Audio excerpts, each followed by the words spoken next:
Hi there, Sanbonani Molweni. Welcome to Fix Channel. For you here, please subscribe before the end of the video. If returning, thank you for love and support. I appreciate you. Hayi useyivezile kuBaba Mseleku indaba ngithi mina ngasho ngathi into ebikhalelo Baba Mseleku noMacele angizwa. Kodwa ke mawukhona oyizwayo noma oyibonayo ukuthi yini le ebijulile kwindaba kaNumber 5 mawukuthi uyi-girlfriend official noma akangeni ohlampe kune-pregnancy. Bakhona-ke abangiphendula bathi uMacele hlampe ukhalela ukuthi uhamba uMayeni noMangwabe ngoba uBaba Mseleku mayeyimisele ngoNumber 5 amakhosikazi athi azomshiya uMayeni noMangwabe.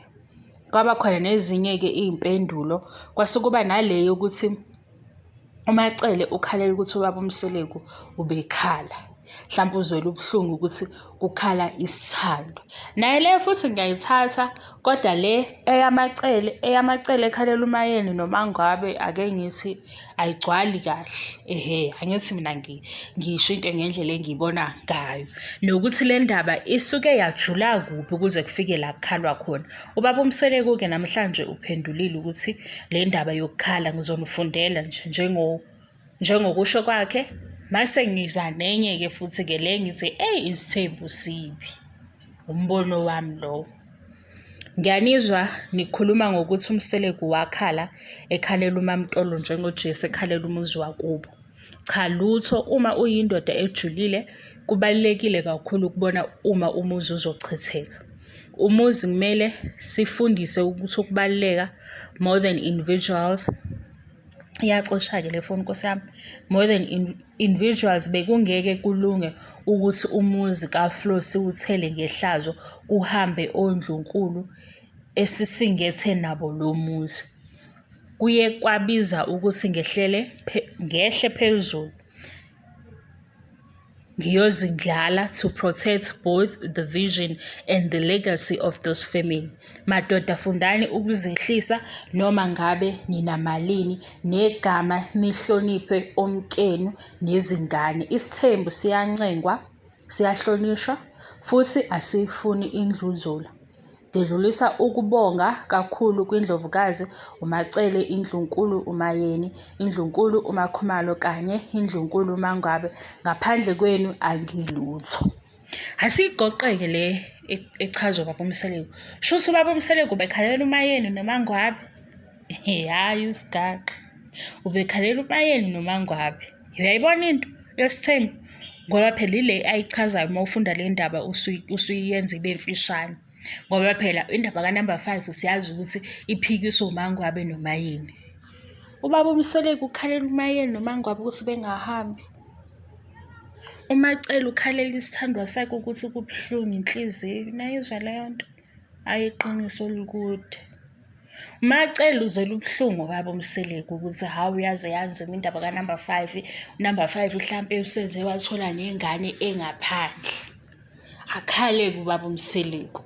Khala phambi kwaMacele. Macele-ke ubona isithando sakhe siyakhala, uba weak uyakhala. Kanti isithando sikhalela amanye amakhosikazi. Uyayibona le nto? Hayi thina sasingeke sizosilunga abanye, sasingeke. Kwakuyosha izindlu shame. Izindlu zaziyosha. Ngoba manje sesiyibiza ngani-ke le. Ubaba ukhalela uNumber 2 noNumber 4.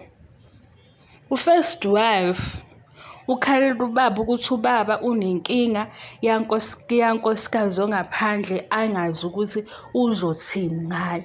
Sesiyadlula-ke kuleyo drama yokukhala size kulena-ke. uBaba Mseleku angithi manje kule post evela namhlanje uveza ukuthi ukhalela uMayeni noMangwabe.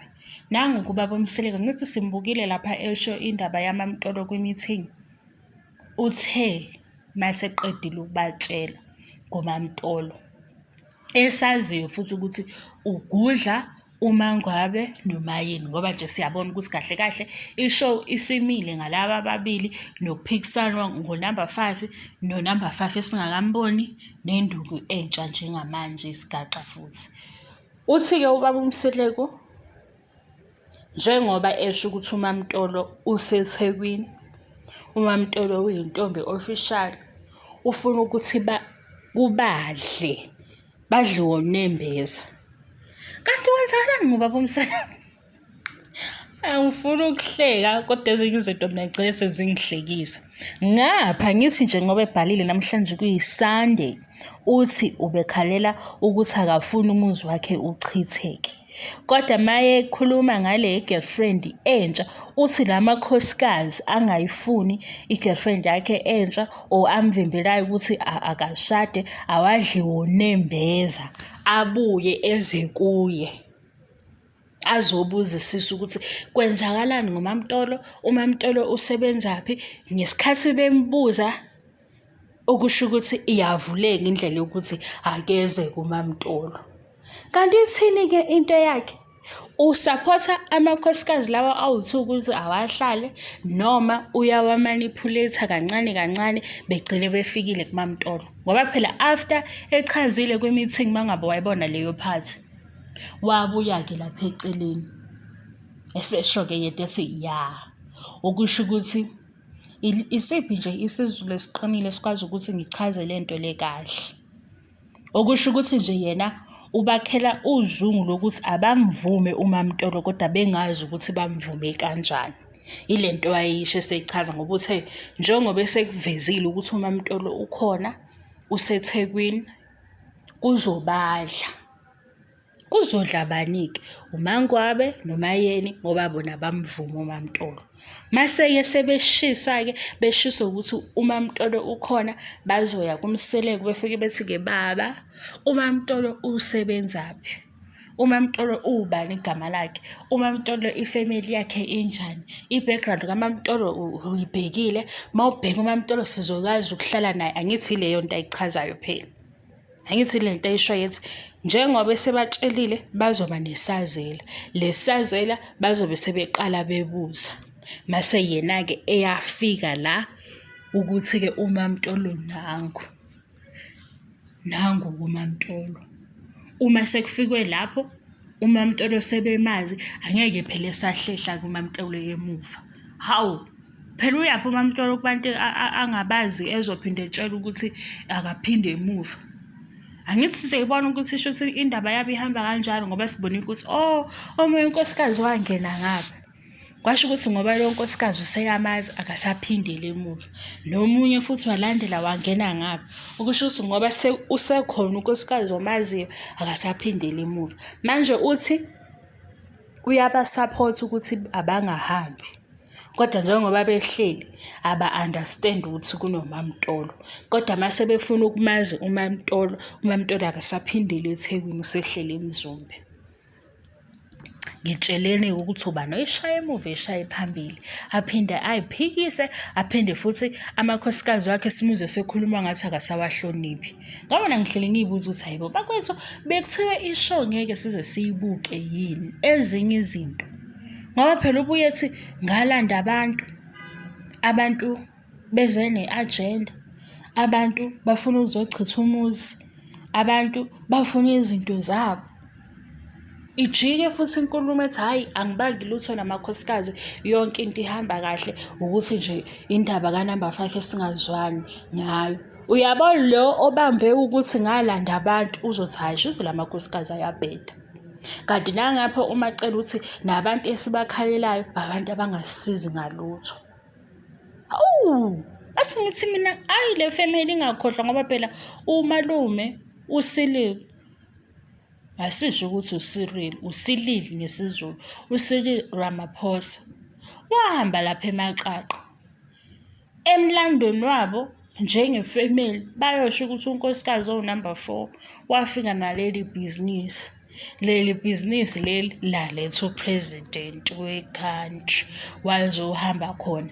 Bemthanda bengamthandi kodwa kumlando wabo ngoba nje hleze esho wabo Mseleku emlandweni kuyobhala ukuthi ngahlulwa amakhosikazi kodwa futhi emlandweni kuyobhala ukuthi unkosikazi owaba unkosikazi wokugcina kwamanje wakha ibhizinisi eliyiMaqaqa. Leli bhizinisi labafakela umongameli beze bere uMangwabe no-DJ Tira nakhona sithi hayibo usenzani u-DJ Tira?